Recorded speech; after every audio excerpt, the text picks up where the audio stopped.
What's going on, everybody? Welcome back to PhaseVI, your source for music, business, motivation, hand support. It's your boy, Sirr Love, and we have a really exciting topic today. We're going to be talking about managers and how much they get paid. Now, this is really important and profound for all of you guys that are looking to be managers and want to understand what role you need to play, how you need to go about getting money, and what type of money you're looking at. Also, it's good for artists to understand what's your budget going to look like going forward, and how much do managers get paid, and what you're going to have to shell out. All right, so let's hop into it. PhaseVI, let's do it.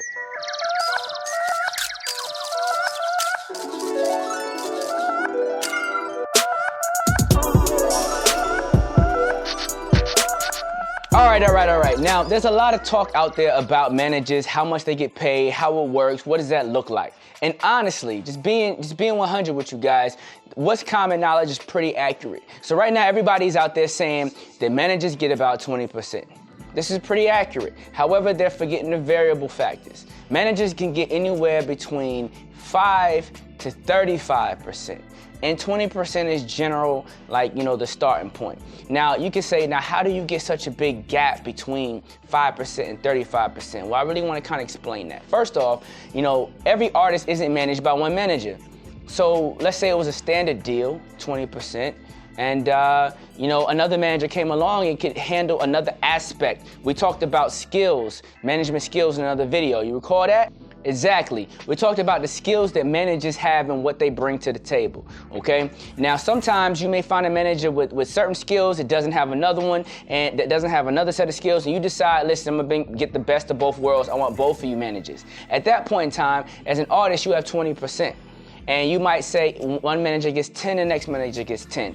Now, both managers may agree to this deal if you're bringing in a large sums of money and it makes sense. However, a lot of times managers will ask you to go up to at least 15 because you are taking money out of your manager's pocket to allow him to do this deal. And he might lose power, privilege, all sorts of other things, power of attorney, all sorts of legal aspects by taking this deal on. Therefore, the percentage might switch up to like 15-15, all right? In other scenarios, you might have the same situation and the main manager says, I'm not budging. If you want a new manager, give up an extra 10. And so now you're giving the manager 10 and you have your main manager giving up 20. At the end of the day, if your managers are bringing revenue to you, it's not a bad deal to allow managers to eat up to 35% if it makes sense with the amount of revenue you're bringing in return for the money you're giving up. Okay, so another section is your role manager. Now, for those that don't know what a role manager is, or all the different managers I'm getting ready to talk about, please watch Management 101 and learn about the different roles that managers play. Because right now I'm just talking about the money. I want to make sure it's not funny when you start getting it. So let's talk about it, all right? Now, the role manager is going to make anywhere between 5 to 15% of anything that you're making on a role. All right, so what does that look like? Let's say you have $1,000, right? The standard for a role manager is 10%. Now, obviously, the same as management. Depending on how you have it set up, it can go anywhere between 5 to 15, how talented they are versus where your career is, all sorts of things. You negotiate this, right? But let's say the standard is 10%, because that is the standard, right? So now you got $1,000 for a show. Your manager, whether they're at the show or not, participating with the show or not, book the show or not, this is a person that's working to make your career happen in all sorts of aspects. They're walking away with $200 of that. The role manager, the person that's doing all the role management responsibilities, that person's gonna walk away with $100 of that, right? So you're walking away with $700 so far, and that's just taking care of the first two managers. All right, but what other managers are in place? Who else is in play? So you have your business manager. Your business manager is typically going to eat anywhere between 3 to 5%. Now, there are times where I've seen crazy situations where business managers eat like 10%, and they're just like amazing people with amazing teams that can do all sorts of things and financially for you. Whatever. At the end of the day, the standard is 3 to 5%. You get a legend, it might go up, right? But 3 to 5% is what you're paying most of the time for your business manager. And if you don't know what they do, like, once again, watch Management 101 to know what they do. But that's what you're paying out. So in that same $1,000, if they took that 5%, you just paid them $500. So you're left with $650 right now after paying them. All right, so now we're gonna go into your assistant manager. Your assistant manager, once again, you can find out what they do in the other video I talked about before, but your assistant manager, your homeboy, your people, your boy in the squad, this guy's gonna make anywhere between 1 to 3%. right? So let's say you're being cheap, you're starting this thing off, you gave the kid 1%, you know, and you was trying to keep it, you know, real cool. So he just walked away with $10 out the deal, right? So you're not hurting too bad. Now you're at 640, and that's what your numbers are looking like, right?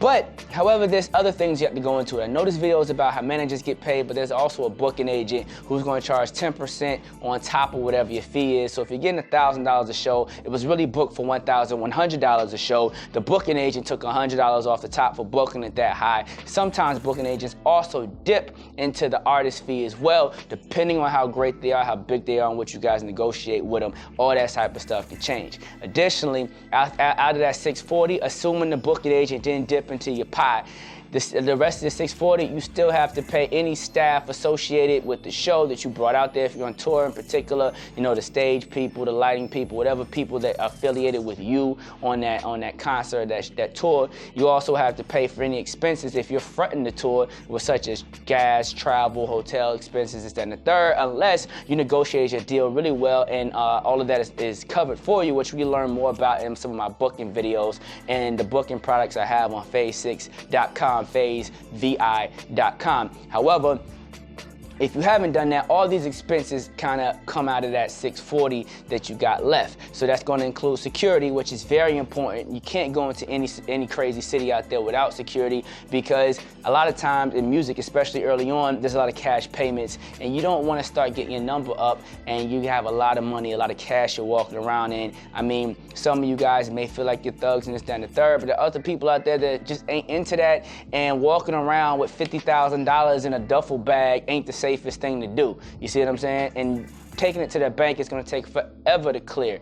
Anyway, you know, security is important, making sure that you're safe, making sure your team is safe, making sure you're moving the right way. Those individuals are going to come at a price of a fee or a salary, depending on how you set that up. If you hire a company, you have to pay out a 1099. If it's a salaried employee of yours, of course, you pay the salary or the hourly rate that you set forth. That also is coming out of that 640. So you're paying your security dude. If it's an industry dude, he's quality, you might be paying a dude $75 an hour. You know, if you're only making $1,000 a show, you might not have security. So I'm not going to even do the math to make it sound like you're going to be broke at the end of this, because that's not what we're trying to do here. We're trying to be realistic.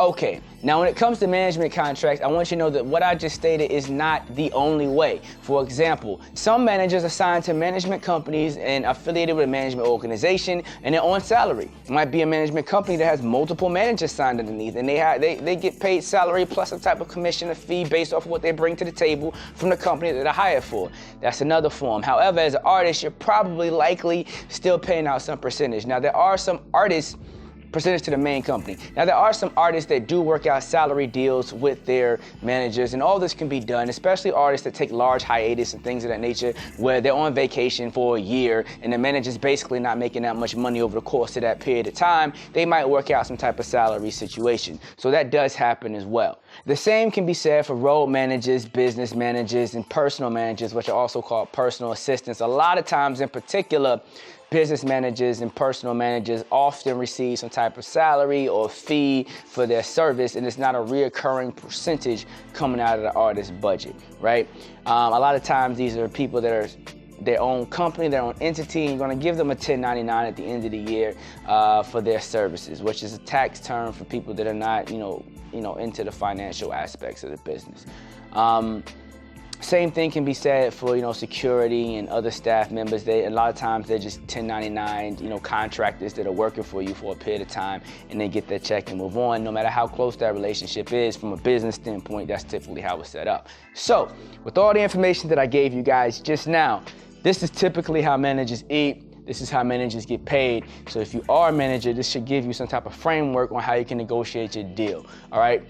You should probably be starting off at 20%. As an artist, you should be comfortable giving away 20%. That's the number. However, when an artist starts bringing on other services and other things of that nature, when a manager starts bringing on other services and things of that nature, it makes sense they take the price up. I know for me, my price is above 20% when I work with clients and artists and things of that nature, because I also bring on a business manager, assistants, all sorts of other roles, and add all sorts of different incentives to my personal deals. When I do deals, other managers do similar. So it just depends on who you're talking to and what the situation is and how that manifests itself and works out for you. So if you're a person out there in the market, you're trying to eat, you want to be a manager, this is how money works. If you're an artist and you're trying to figure out, okay, how much do I have to pay these people? This is how it works. This is fair. This is the way it's been done for years. It's the way it will likely continue. You have a lot of option, a lot of versatility to kind of, you know, make this thing your own. But that's how it works. Now, I don't know everything, but I know a lot about a little and a little about a lot. And every time I get on this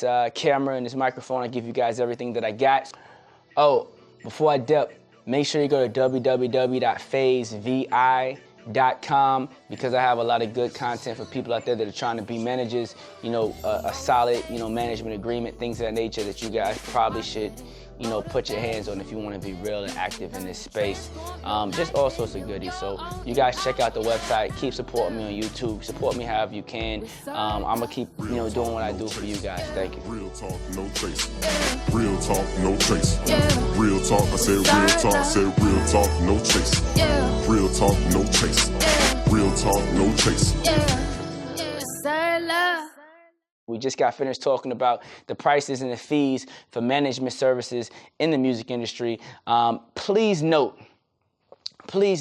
that there are a lot of, you know, managers out there that are really eating. So anytime you see somebody, you know, some artist, and you see on Forbes how much money they're making per year, understand that their manager walked away with 20% of that, 5 to 35% of that. Anytime you see how much someone grosses on tour, and tours are the main ways that artists make money, understand a road manager walked away with 5 to 15% of that. So is there money out here? You're damn right there's money out here. You get behind the right artist, you do what you're supposed to do, you follow some of the principles that I do on this show, and you learn and you work in the market and you grow and you progress and you grow and you progress, you do all the little things necessary, all that's obtainable and accessible for you. A perfect example of this was Scooter Braun. I mean, my man found, you know, Justin Bieber online, I think MySpace at the time period, and was able to finagle, position that situation, doing a whole lot of different, you know, maneuvers in the game, and became, an elite manager, and made all sorts. Imagine what his check was looking like. Managers like Troy Carter, you know, an individual that I'm a big fan of who really did his thing in the market. He started off, I believe he started with Eve. I know he had Eve at one point in time. And the way they was able to position a situation, the rumor is they didn't even have papers on the situation. It was just basic, straight relationship. And he went out there and worked that situation and made it happen, to how he came back and brought Lady Gaga to the market, to how he progressed and went into the tech space and doing things with Uber and all sorts of different, you know, companies. I mean, there's all sorts of managers out there that's eating. Kevin Liles was a legend. There's just all sorts of, you know, people that are still out there actively working. Anytime you see a manager getting money, you should check about who's behind the scenes and who's making that thing happen, because they're eating too, and that person could be you. Now, I don't know everything, but I know a lot about a little and a little about a lot. And every time I get on this camera, I'm giving you guys everything that I got. Thank you for trusting me with your time and energy. It's your boy Sirr Love from Phase 6. I'm tuning out.